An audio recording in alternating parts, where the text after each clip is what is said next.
Woo, good morning, Maddie. How are you, bud? We continue with Thai Vignettes by Steve Rosse. Cover photo by a man who wrote a book under the name John Dennis. Or Dennis John? Jon? It's a nom de plume, whatever. He wrote a kind of a bar girl book called The Butterfly Trap. And you probably know by now, butterfly is what Thai bar girls call a monger, because the butterfly flits from flower to flower to flower, never resting long. The Butterfly Trap. It's a funny book. It has no ending, unfortunately. It's hard to write endings. But it's I would recommend it for someone in your situation. The Butterfly Trap by Dennis John. Unfortunately, he and I were correspondents for years. We've never met, but we were correspondents for years. The same publisher published us both. But politics got in the way. This would have been, he and I probably would have met about, 2011? No, 2006, 2007 when we were published. Got along fine through email. Once shit moved into social media, Facebook, and about 2016 when social media was weaponized by the politicians, politics got in the way.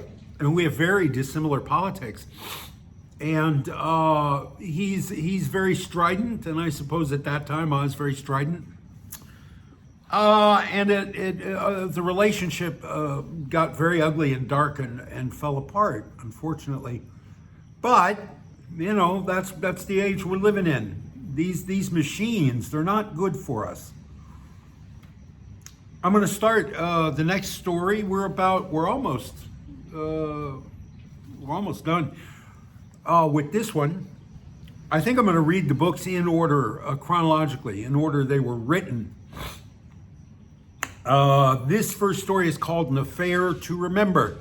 I was a public relations manager for a hotel and also a writer for the Phuket Gazette and the Phuket Magazine, which at that time were the only media on the island. Well, the Bangkok Post and The Nation, two newspapers. But other than that, this was the 90s. There was no social media.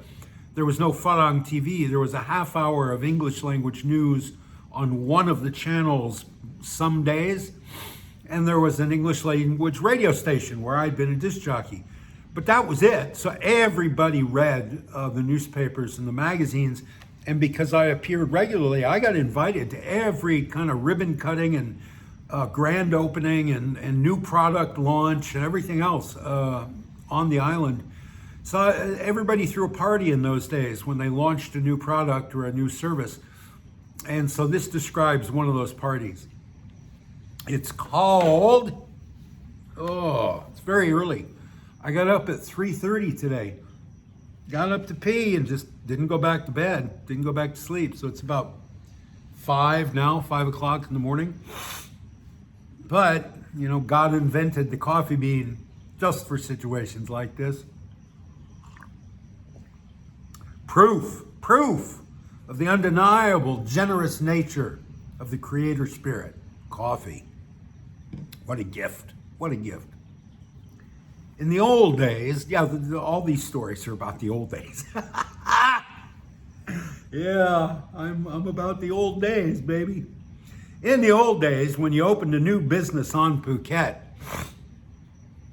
you told Captain Rowdy, and he put the news on the Yachties radio network. People with boats as far away as Maui and Sri Lanka knew about it, and anybody else would just have to drive by the place to find out. But Phuket is changing. Now, when you want to launch a new venture, you've got to throw a party. Phuket is changing. A young man berated me this week because I badmouthed Phuket. I never miss an opportunity to say what a dump that place has become. And he said, "You never say anything nice about Phuket." Dude, I spent 7 years saying nice shit about Phuket. I published like 500,000 words all over the world about how wonderful Phuket was. So maybe I'm a little responsible for the pit it has become. But I think I've earned the right to express my opinion. If you want to hear Steve praising Phuket, go find an in-flight magazine from 1991. In most weeks, the party last week was typical. Everybody trying to sell something over a handshake while juggling plates full of hors d'oeuvres and glasses full of expensive liquor. The party was in a room full of semi-influential people, middle managers for airlines and stringers for the local media, and a few fellows from the Phuket Tour Agents Benevolent Society who were downtown anyway and dropped in for the free meal.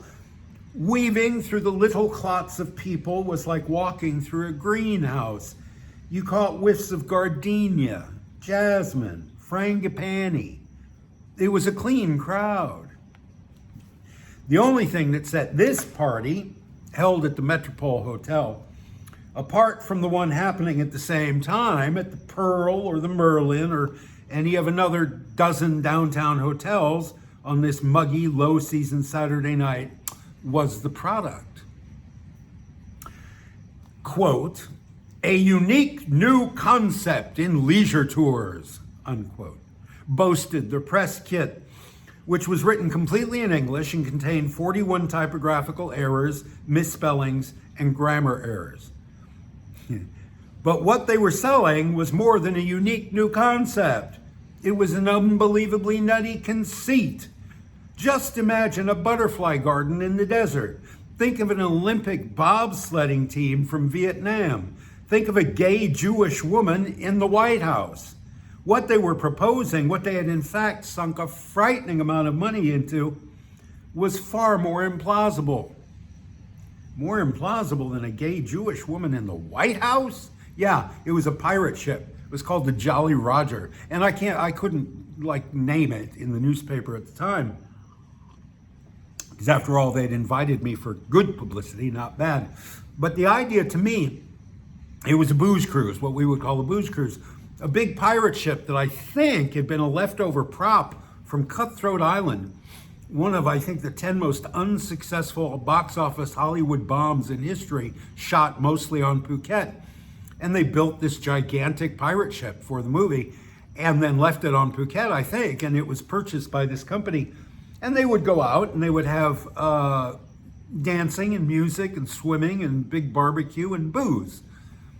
And I thought selling a Caribbean Pirates of the Caribbean cruise in Phuket, why? Who would come here and do that? And eventually, I think they failed. Maybe they're still in operation. I don't know. But they even had brought in all of these Jamaican girls, these Jamaican young women, to be hostesses on the boat. And they had a couple suites that you could rent short time by the hour on the boat.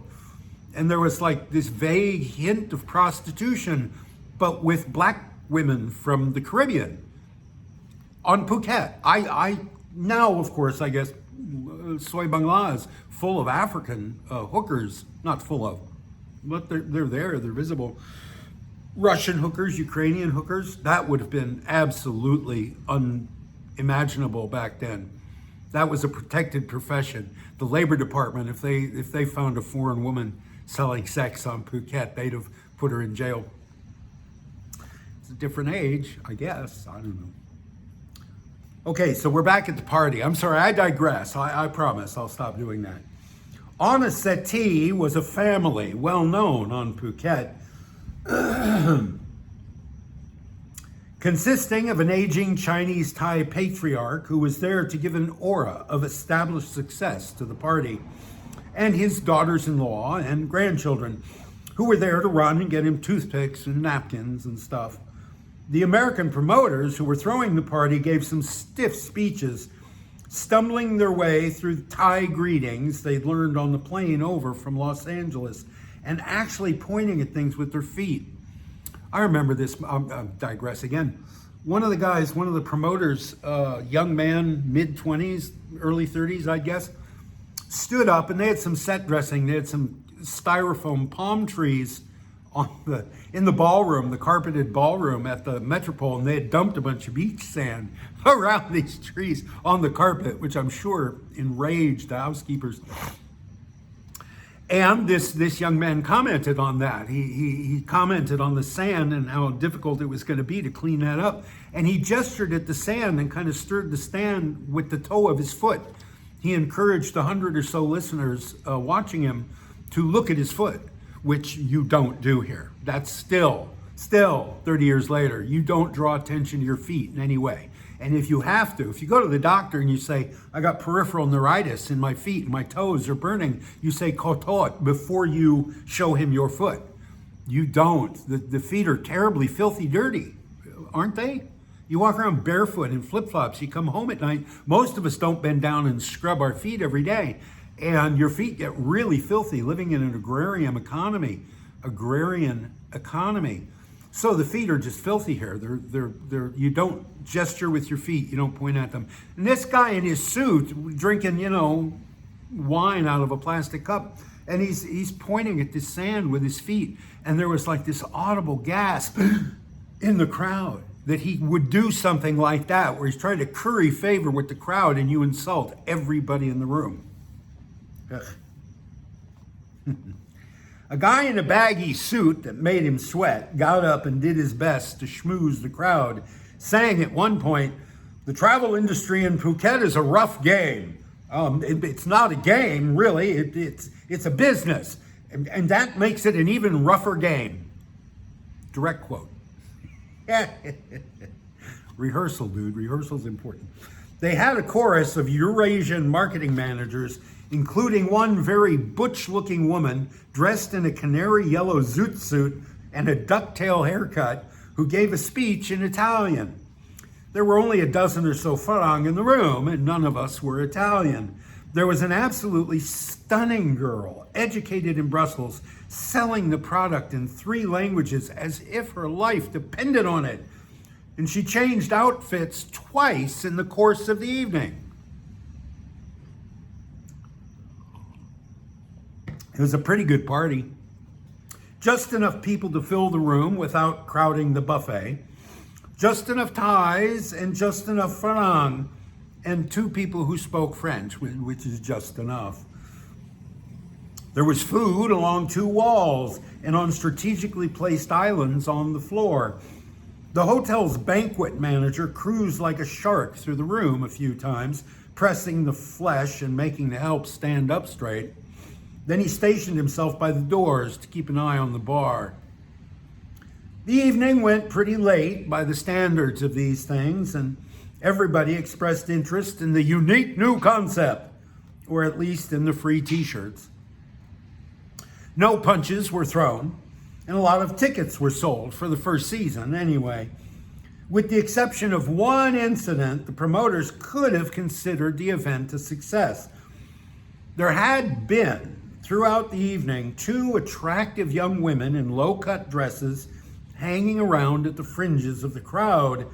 They weren't marketing types or PR flacks because they spoke only upcountry Thai and bar English. After the food was gone and the bags of t-shirts were emptied, and after the Benevolent Society had taken all the press kits out of politeness because they couldn't read them, a couple of the American promoters sat down with these girls on a sofa and cuddled up. The word on the floor was that these girls had been flown down from Bangkok by special arrangement with a certain establishment whose logo is a mythical flying horse and whose stock and trade is simulated affection. Pegasus. Pegasus was the most elite, high-so, by invitation only brothel in Bangkok at that time. Pegasus.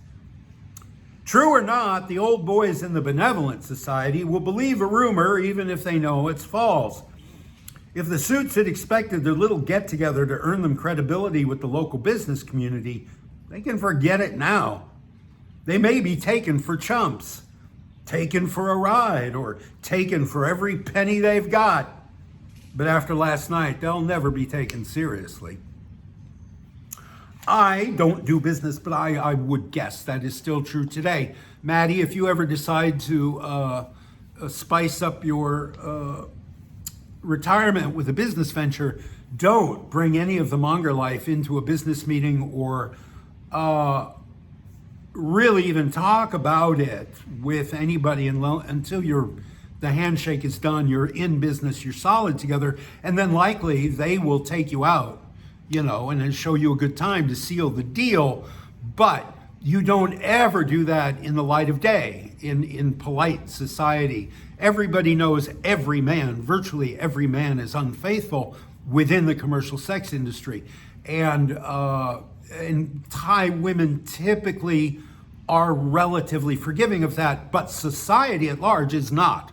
So a man does not bring that up in polite society, and certainly not in the context of a business event. So cuddling up with two prostitutes at a product launch like this, the kiss of death. And I think, Jolly Roger, I don't think they lasted more than 2 or 3 seasons on Phuket. All right. Oh, the big house. Oh, you'll enjoy this one. You meet a lot of characters, and you used to really get to talk to them. Now, everybody in the bar is dull. They're just like, retired roofers or bricklayers or whatever, and they're dull, and they want to sit and drink beer and talk about football until they go get a blowjob. It used to be there were adventurers, there were ne'er-do-wells, there were fugitives from Interpol, there were, former CIA guys, and half of it was bullshit. But the other half was true, and it was exciting, and it was interesting to meet these guys for the stories they would tell you. Now, everybody's dull and everybody's staring at their phone. Nobody converses anymore. Now, you may know different. You spend a lot more time in bars than I do, I reckon. But my impression is that you don't meet the interesting, exotic, adventurous expats that Graham Greene wrote about anymore. But this Clay was one. This is his story. The big house. Clay came to Thailand the year Sputnik was launched, but he's not old. Sure, he's got a bit of a turkey waddle, and he wears bifocals, but his hair is thick and his teeth are his own, and he could still fit into the clothes he wore in high school. Clay isn't old. Clay was born on the family farm in Illinois. This particular piece of Illinois River floodplain has been in Clay's family for 160 years, but nobody in the family wants it now, least of all Clay, who chose engineering over farming at a very young age. He hasn't been back to the States for more than a decade, and talking about the rich black earth of his birthplace always starts him reminiscing about his days in this country. To anybody who'll listen, he talks about building mines and marinas and bungee jump platforms, about bouts with malaria and about educating his children at home. And he always works his way around to his introduction to Thailand. I came here to build a road from Pitsanulok to Khon Kaen, says Clay.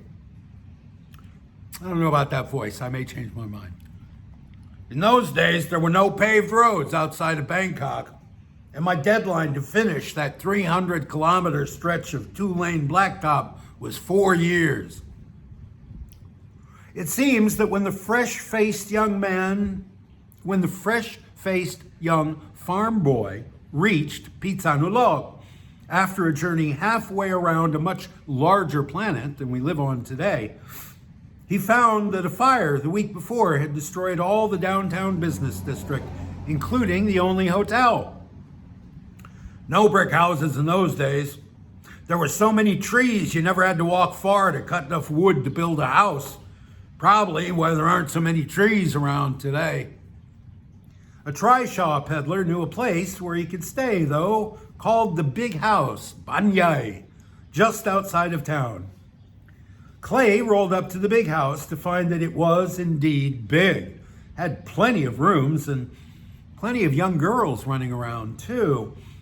Well, it took me 2 months to find anyone who would rent a house to a Falang, and during that time I became one of the family at the big house. I stayed in Pitsanulok for 2 years, till we hit the halfway point on the road. Then I moved over to Khon Kaen. Finished the road 9 months under deadline. But you know what? Clay always asks. 20 years later, I was passing through Phitsanulok and I stopped over for the afternoon just to kick around my first home in Thailand for a while. I'm walking around downtown looking at all the new buildings. And this woman at a noodle shop yells out, "K, kun K."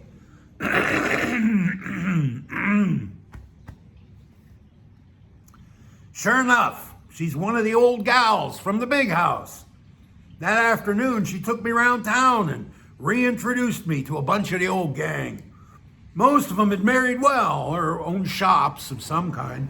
They were all still in Phitsanulok. None of them had ever had any bad luck connected with the job. I think of that, he drawls, every time I read one of them Western journalists writing in the paper about how bad the job is. Clay may be right about the girls of the big house, but the world has changed a lot since Clay stepped off the train in Phitsanulok with his Jeffersonian idealism and his engineer's pragmatism. Phitsanulok didn't have paved roads back then, nor aides, nor axe murderers who take their techniques from rock videos, nor alternatives for uneducated country gals from big, poor families. Clay's finished his road, and he's walked every foot of it with his compass and sextant in hand, more intelligent and sensitive and aware than most of the people you know. And Clay's decided that if his road passes by the big house, well, that's just all right, as long as it also passes by a few banks and the church of your choice. Phuket's road is only half done. It's been surveyed and graded and graveled, but we haven't seen hide nor hair of the tar truck yet. Phuket's road is passed through Bangkok and Patong Beach. It's gone past the Casbah Turkish Baths massage parlor and the Woolly Gastropod beer bar. But from where we're standing now, on the verge with the sun in our eyes and the sweat rolling down our backs and the girls in the bar shouting, "Hey, sexy man, where you go?" we can't see the end of our road yet. Okay, well, here we are at the end of the road. 30 years later, we see Phuket. We see where that road has led. Yeah, kind of beating the hell out of that metaphor at the end, aren't I? Kind of took that a long way. The road. Yeah, maybe I should have called this story The Road. Can you imagine? 1956, 57, when was Sputnik launched? 61. You come to little Thai market town, Phitsanulok, no paved roads, and the only place to stay is the local brothel. It's the only place that's got a room that they can rent you. Yeah, and you live in the local brothel. That's your introduction to Thailand. That's where you learn your first Thai words, learn how to count Thai currency, learn how to not point your feet at people in the local brothel, or the biggest, I'm sure, of the local brothels. I'm sure there was more than one. Animal House. Oh, all right. This is an illustration of what the social economy among Farang on Phuket was at the time. If you saw a white face, you greeted it. You see, does he speak English? Can we have a conversation? Because I really want to speak English with a Farang. I haven't spoken English in a week. I really want to have a conversation. That's how it was. You were friends with people you couldn't stand. Just to have somewhere to go and someone to talk to. The party was being played by Aussie Rules, also known as Sheila's in the Corner. About 15 men sat around Louis' living room watching motorcycle races from Germany off the satellite. Louis' invitation, scrawled on the back of a soggy Foster's beer mat, had said, "Drinking, belching, farting, and sports at Louis' Saturday around 3. Send out an invitation like that on Phuket, and you can count on a certain type of expatriates showing up and their rented wives. They're a pretty good group of guys, in their own way. Heavy drinkers and hash runners. Their women are never too attractive or never too bright. The girls of the No Joy, No Luck Club were in their corner, drinking beer through straws and skimming through Mahasanuk comic books or doing crochet. As more people came, a pattern emerged. A man and a woman would come in together and they'd be greeted by the room at large, all the men mispronouncing her name and all the women mispronouncing his.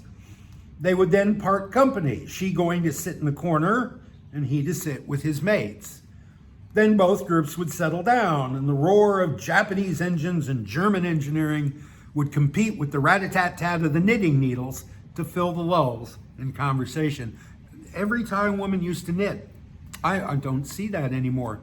They all used to sit around and knit. The girls in the massage parlors, the girls in the bars, women in the dentist waiting room, they'd all be knitting. Clack, clack, clack, clack, clack, clack, clack. Don't know what's happened to that. Occasionally, a girl's eyes would flick across the room and check on her man, like Grandma used to check on a holiday roast just to see if it was done. Eventually, her man would reach a point past which he couldn't be trusted to drive home, whereupon she would pack her things, make her goodbyes, and go stand behind him at the sofa or the easy chair. She wouldn't say a word, but eventually he would sense her presence and he would turn around. He'd say something like, "Why is it, sweetheart?" She would say, under her breath, with a small, knowing smile, "Bah." After that, he could try to stall or argue, but she would stand quietly behind him for as long as it took, never saying anything more than "bah," or maybe "klapan." Always quiet, always smiling. Bah. Finally, the man would throw back his last gulp of beer, belch mightily, and stand up. Pulling at his ratty shorts, he'd make a crack about, "They can't live long without it, eh, boys?" and begin the search for his shoes in the enormous pile of shoes at the door. The girl would gather up her bag and his cigarettes, his lighter, his keys, or whatever he'd forgotten on the coffee table by his chair, make a crack to her friends about bringing the old buffalo in from the fields, which was couched in a local idiom so that none of the Falang would understand it. And the two would leave arm in arm after virtually ignoring each other for 2 or more hours. There was one couple in the room that didn't fit the mold, though. Ziggy was a Kiwi dive master, about 19 and built like a professional athlete, with sun-bleached blonde hair and ice blue eyes. He'd come to the party with a girl who looked very young, though she could probably produce an ID card that says she was 18 if she had to. She was dressed plainly in jeans and a body glove t-shirt like any teenager, though just any teenager would not be caught dead in a room full of Falankinok and Mia Chow. She wore no gold, which meant that she was very new to the game, and she sat in Ziggy's lap in one of those weird rattan chairs that's like an oversized upholstered cereal bowl. Ziggy and Rebecca of Sunnybrook Farm cuddled and giggled and smooched, and Ziggy had a grand time explaining the mechanics of the internal combustion engine to her, which she absorbed like a brick. The weird thing was the effect that they had on the others. The men stared at Ziggy like they couldn't believe what he was doing. The women regarded the girl with open hostility. She was young, good looking, in broad daylight, and her man had a work permit. The young lovers didn't seem to notice, though, not even when Louis made several unsubtle attempts to disengage them. First, he dragged Ziggy upstairs to look at his new fishing pole. Then he dragged him outside to look at his new barbecue grill. The women tried to get Lolita interested in their comic books and their gossip, but each time Ziggy came back, the kids would dive into the clam chair and recommence sticking their tongues down each other's throats. Their behavior was putting a haze of tension in the room, thicker than the cigarette smoke that hung in clouds in front of the TV. Finally, it was Fred who broke the silence. Fred came to Phuket from Cyprus 2 years ago in a small ketch with a shot rod and his engine. He coasted in from Sri Lanka ahead of the monsoon swells, and he limped into Chalong Bay, where the first storm of the season blew his mast off. He has no money for repairs. He can't make money because no one will pay to charter a boat that can't go anywhere. So he's been living off what he can make by selling the brass fittings off his boat. He's so poor he can't convince even the most hard-up bar girl to come and live with him. And 2 years alone in a boat, reduced month by month to the point that it is now barely more than a hardwood raft, has made our man Fred a little bitter. What he said to Ziggy was, "Gee, Zig, why don't you put a piece of ice on it? Gee, Zig, why don't you put a piece of ice on it?" This small crack burst the floodgates, and everyone in the room was suddenly ragging on poor Ziggy. "Yeah, man, leave it alone or it'll never heal," said Ivan. And Murray followed up with, "Hey, Leonard, does this bar charge for entertainment as well as drinks?" Hearty hars all around. And Ziggy went red in the face, his Liebling looking around without a clue. "Ah, you're all jealous buggers," Ziggy said. But he pushed the nymphette off his lap onto the seat beside him. The scalloped chair wasn't nearly as comfortable that way, and in a minute she was giving him the doe eyes and the bah. Ziggy threw down his last beer and got up. "Gotta run, mates. Taking 6 Bulgarians out to Shark Point tomorrow. Let me know how the race comes out, won't ya?" I apologize. The jailbait simpered and bowed to her elders, showing some of the manners she hadn't yet lost in the bar, and the 2 kids left. There was a visible relaxation in the room after they'd gone. The guys shouted encouragement to the drivers in the race, and the slatterns had a grand old time talking about the young girl, again in code, saying that she was so stupid she probably gave it to Ziggy for free. Then an odd thing happened. First one, and then another of the women came and sat with their dates. There was some physical contact, maybe a kiss or two. And then almost as one, they all said, "Bah." The men needed no encouragement. They fairly leapt up and began sorting out footwear. Within 10 minutes, Louis was cleaning up an empty living room. And there were still 8 laps to go in Munich. I have never occurred before. I told this story twice in this book. The story of, who was it? Kevin. Nobody ever plays pool with Kevin because everybody hates Kevin. Sleeping with the Enemy, that story. I read that before. About how guys are very happy to pay for a simulation of an adult committed heterosexual relationship with a woman. They will pay a bar girl to pretend to be their girlfriend. You know, long term, cohabitate, live in the same house, you know. But when they are confronted with a couple that has real affection for each other, maybe like the young German couple who came into the bar while Kevin was shooting pool, and they cuddled up over a map of Phuket, and Kevin got really, really angry.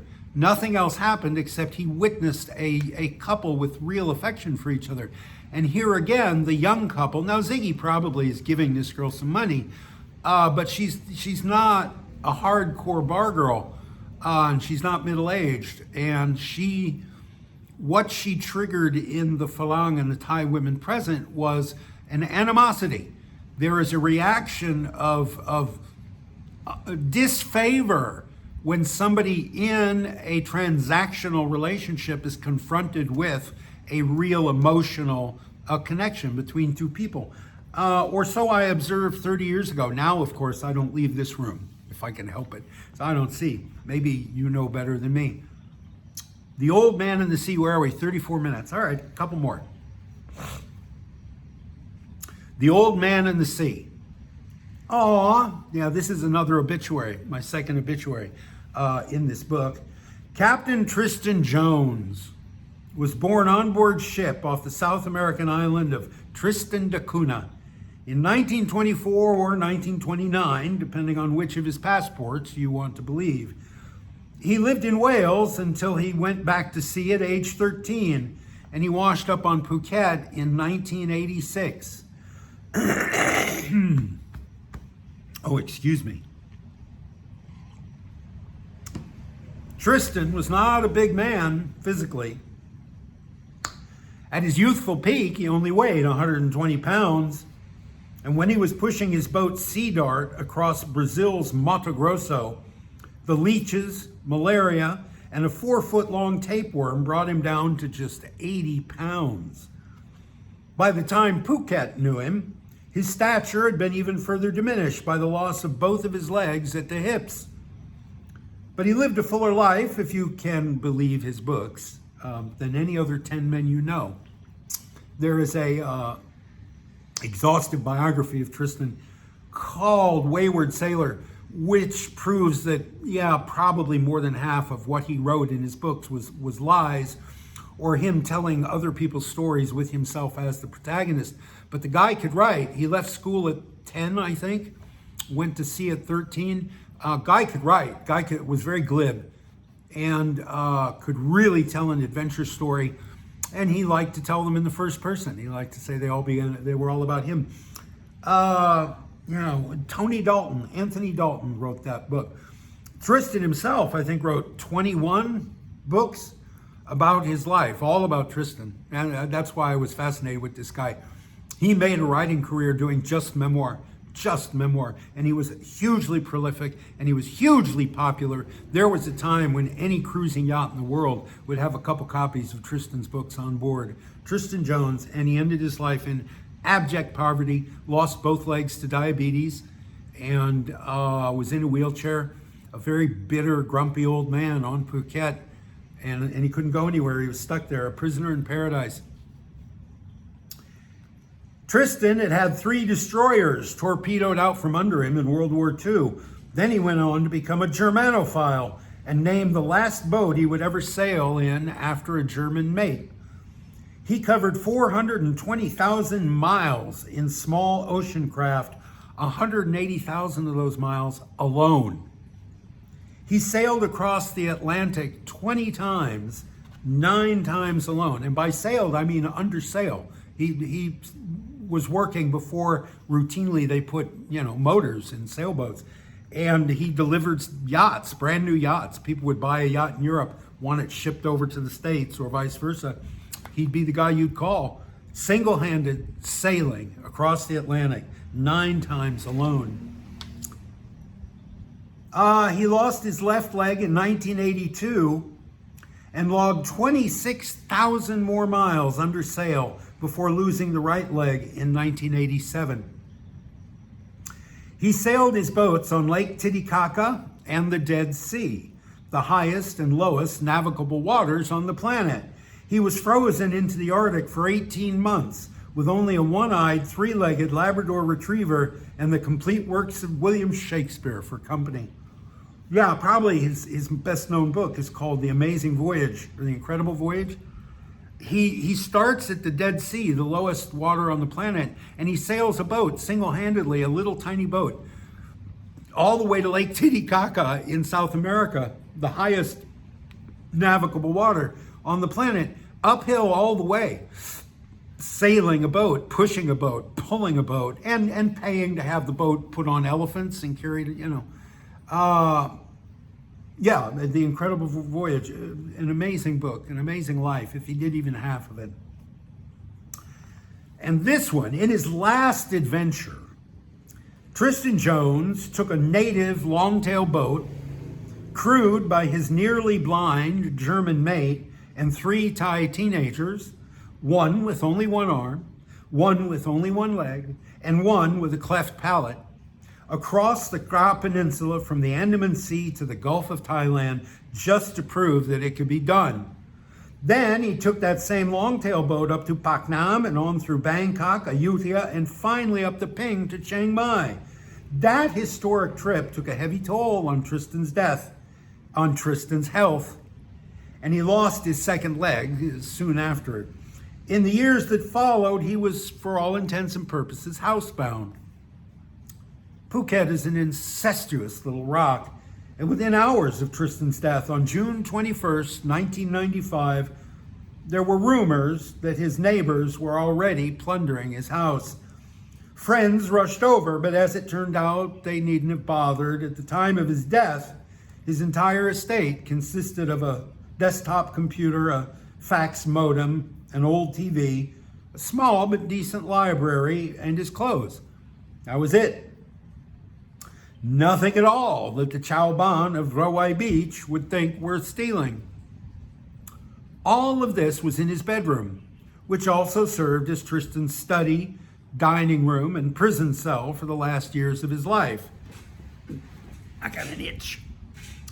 On the table by the head of his deathbed were the Rand McNally Atlas, the Life of Samuel Johnson, and about 1,000 bottles of various medications. The room had that hamster cage smell common to invalids' quarters. On the walls, there were a lot of framed covers from his many books, most of them age-faded and some of the frames falling apart. There was a letter from 10 Downing Street, his induction certificates from the Explorers Club and the Royal Geographical Society, and pictures of some of the dozens of boats that he'd owned. There was not a single photograph of a human being. No family, no friends, not even a single picture of the old man himself. The room was as Spartan as the cabin of a small boat. The other rooms in his house were empty, even of furniture, but grimed with years of filth. It was a mess, that house. I don't know how an absolutely empty house could be that dirty, but it was. I think he'd sold all his furniture. He kept his bed and a desk, and that was it. Tristan could describe the migratory and mating habits of probably 100 aquatic animals, and at least 2 recipes for preparing each one of them in a stew pot. He could quote from Boswell, Shakespeare, and the Quran. He could name the best bars in New York, Cherbourg, London, and Nairobi.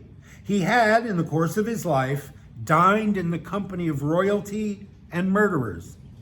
And after all that travel, after all those adventures, after all that heroic effort, he died alone, in bed, on a resort island famous for tacky pewterware and bored bar girls. And he must have known, in the years before the vein in his head went pop, that this is how it would be. He'd only been out of his house after dark 4 times in the last 4 years of his life. And yet this was a man whose life before Phuket held enough adventures to fill almost 20 books. Those books are witty, intelligent, and exciting, and they provide a fascinating glimpse into an industry that carried civilization around the globe for countless centuries, and which now is just as dead as Tristan, its staunchest defender and possibly last archivist. He only sold about 10,000 copies of each book he wrote, and those to the same 10,000 yachting enthusiasts. So most of the existing copies of his canon are on shelves in boats all over the world. Almost none are in bookstores. But a man named Richard de Bury said this in 1473, quote, "The book that he has made renders its author this service in return, that so long as the book survives, its author remains immortal and cannot die," end quote.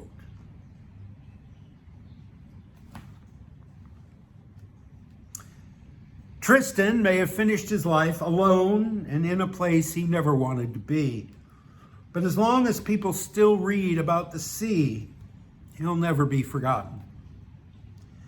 The epilogue to Tristan's book, To Venture Further, the only book that he wrote on Phuket, is essentially a eulogy to that beloved German mate of his who died unexpectedly on the banks of the Maping River at the end of the longtail boat odyssey.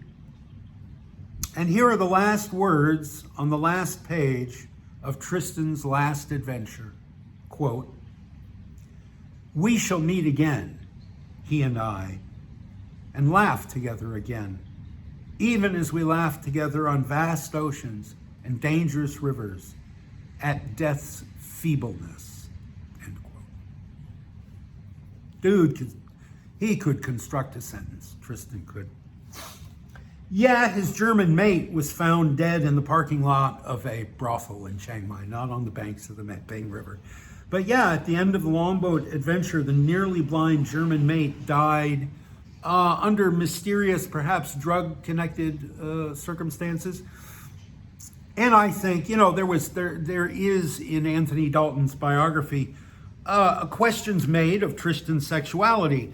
And Tristan never married, never wrote about a girlfriend, never wrote about going to brothels, or like most sailors might, or perhaps his editors cut that out. But at any rate, there was speculation that he was gay in an age when gay men could not be out of the closet, and that the relationship with this young German mate in the last few voyages of his life was an intimate romantic relationship. And then the young man dies suddenly, mysteriously, the body found in the morning in a parking lot. And then Tristan loses his second leg and is stuck on Phuket, immobile for the rest of his life, in a house that didn't even look at the sea. His bedroom window looked at a mountain covered with rubber forest. What a way to go out, and living off charity. Yeah, it's a very, very, very sad story. But as the man said, the book that a man writes affords him, the book that he has made renders its author this service in return, so that as long as the book survives, its author remains immortal and cannot die. Well, Tristan's books are still out there. They're in libraries. There's still, I suppose, a few in boats. A Star is Born. Aww. I love this story. I love this story so much. It's kind of long. How much time is it? Yeah, if you're starting to drift, your attention, stop now. Wait until you're interested again and come back to it. Because I think this is a beautiful story. I love this story. If I had never written anything else in my life but this story, I'd be satisfied. Her whole life, people told Boon that she was ugly. Growing up in Phang, one of two daughters born to an emperor official and a seamstress, her elder sister was always the pretty one, and Boon was the ugly one. Never the smart one, though she was always top of her class, or the friendly one, or the quiet one, though these adjectives would have been just as accurate. She had a short, chunky body perched atop long, thin legs. Her chin was pointy, and her lips thin. Her teeth were too small, with gaps between them, and her eyebrows met over a flat nose in a single bushy line. By the time she was 8 years old, Boon's mother was telling her, "You'd better study hard, little mouse, because you'll never find a man to take care of you." Boon's mother told her this perhaps more often than was strictly necessary. Her father had always told her that she had beautiful eyes, but by the time she was 10, she knew that everybody has beautiful eyes. Thai people can be very cruel, Maddie, among themselves. Particularly, they're polite with us, but among themselves, you'll meet a lot of people named Moo, pig, or Uon, fat, or Pui for Pompui for pot belly, or Dam for black skin. Thai people do not hold back. There's no sort of social awkwardness about telling somebody, "Wow, you've really gained weight since the last time I saw you." They don't have that. They won't point with their feet, but they'll tell you, "Are you okay? You getting enough sleep? You look like shit." And if a little girl is ugly, everybody in the neighborhood will tell her she's ugly. When she was 16, Boon graduated from Matayom 6 with top honors. Her sister had already begun the first of what would be a string of unsuccessful marriages, and Boon took the money her father had set aside for her dowry and used it to pay for a decent university in Bangkok instead. She had enough money for only 2 years, so she made sure that she took a heavy enough load to finish in that time. She declared a double major, accounting and English. It's very hard to be an ugly woman in Thailand. The average Thai woman is so beautiful that the Miss Thailand judges can never make a decision. They always end up opting for some non-entity from Sacramento.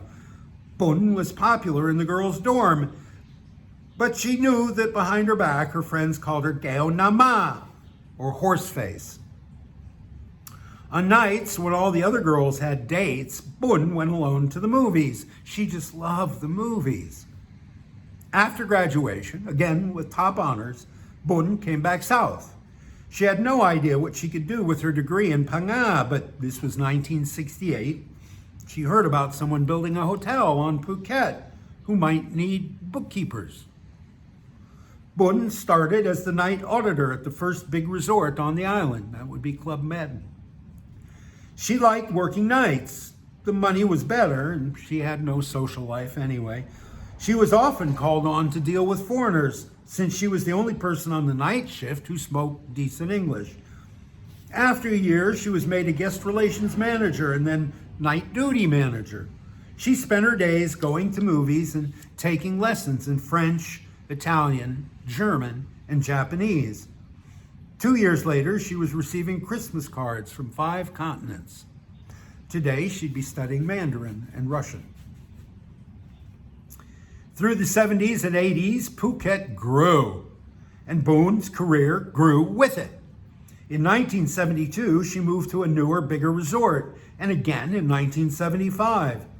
In 1980, the local community college began offering hotel management courses, and Boon was asked to set up the curriculum.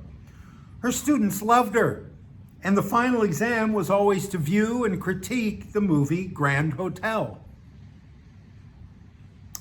In 1985, Boon quit her job as executive assistant manager at the island's most exclusive resort, and she opened Boon Travel and Tour in a shop house on Palang Road.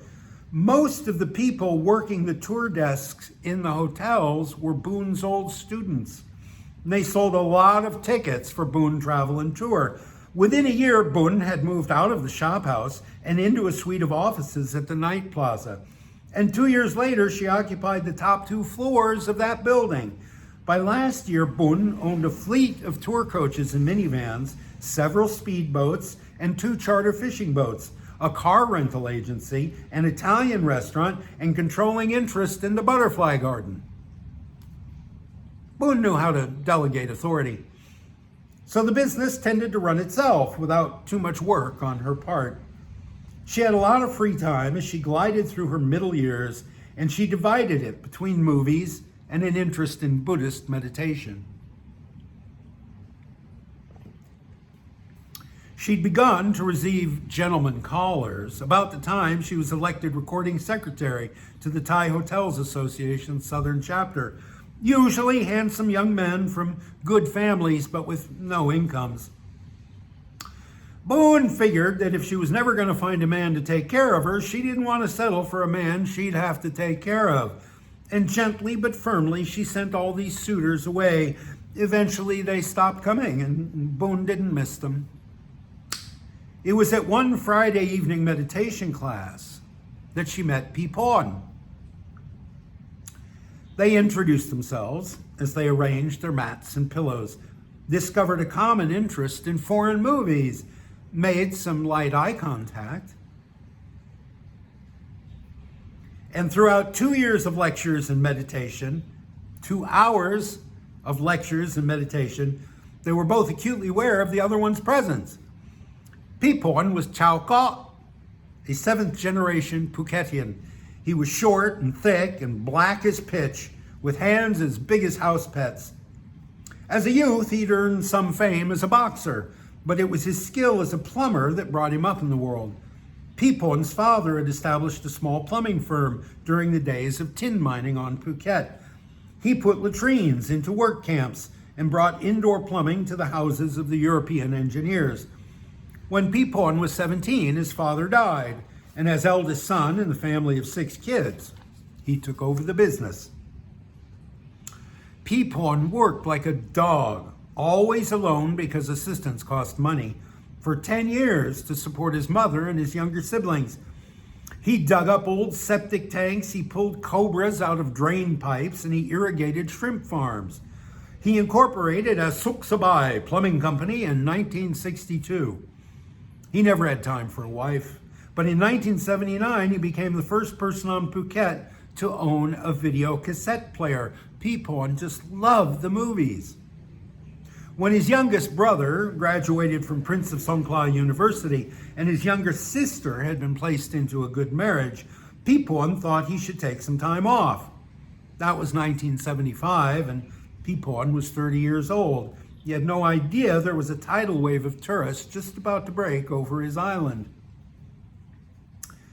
Between 1975 and 1990, the number of hotel rooms on Phuket increased exponentially, and so did the number of bathrooms. There wasn't a hotel built on the island that Pipon didn't have a hand in, and in 1987, he received the contract to do all the plumbing in the big development at Nanyang Beach.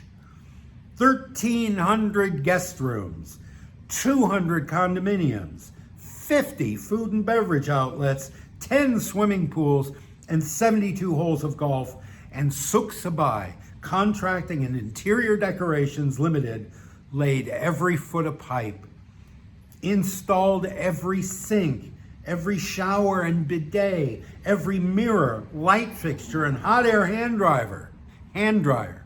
By the time he met Boon at meditation class, the man who carried a pair of shit-spattered rubber boots in the trunk of his Mercedes-Benz 600 SEL was sitting on civic committees and dodging reporters' questions about his plans to run for office.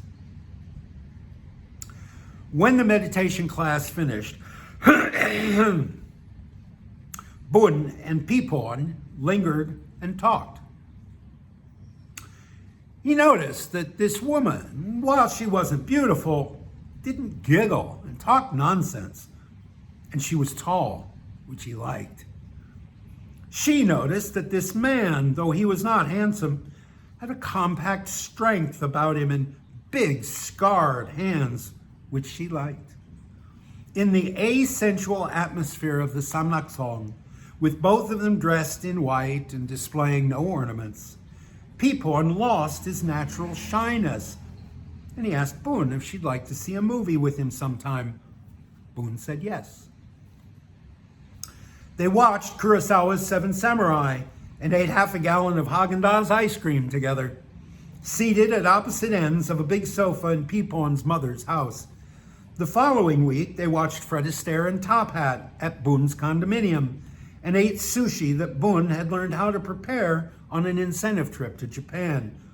Before he went home, Pipon said that he'd signed up for the ballroom dance classes at the Pearl Hotel, and he asked Boon if she might like to be his partner. Boon said yes. The next week, Boon canceled all her appointments and she flew up to Bangkok. She saw Pete Chewy at Hair Supply, who plucked her eyebrows, gave her a perm, showed her lots of clever things to do with makeup, and told her a long, funny, but ultimately sad story about a motorcycle accident that had ended his career in the cabaret. Boon went shopping at Central Department Store and visited a dentist who put caps on her teeth. She showed up for the first dance lesson in a calf-length skirt, slit up the side, and a pair of Take Me Now stiletto heels. Pipon was a leg man. He watched Boon twirl around the room in that skirt for just half an hour before pulling her aside to propose marriage. Boon said yes.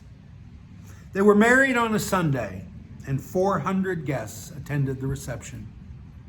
Last month, they accompanied a famous meditation teacher to Europe. One night, Boon sat on the edge of the Tivoli fountain, wearing a Dior gown and precious little else, while Pipon ruined his Armani tux by standing knee-deep in the water, singing love songs in the moonlight. He'd seen it in a movie. Wow. Two people who never existed. That's pure fiction. That story, one of the reasons I like it. It's pure fiction. I never knew anybody, Boon and Pipon. I made them up based on people I did know in the tourism industry, and based on noting that while this is a matriarchy, Thailand is a matriarchy, everything of importance here is run by the women. But particularly spinsters, unmarried women, divorced women run the show here. They're the ones who come and work overtime. They're the ones who really study at university and don't just go to party. Women, and particularly plain women, or divorced women with children who find it hard to find a new partner, they run the show. They're the boss. At the hardware store, the women sell you your product, do the bookkeeping, do the ordering, manage every problem that comes up, and the men load the trucks. The men carry lumber out of the warehouse and put them on the trucks. That's what the men do. That's exactly 1 hour. I'm going to finish here.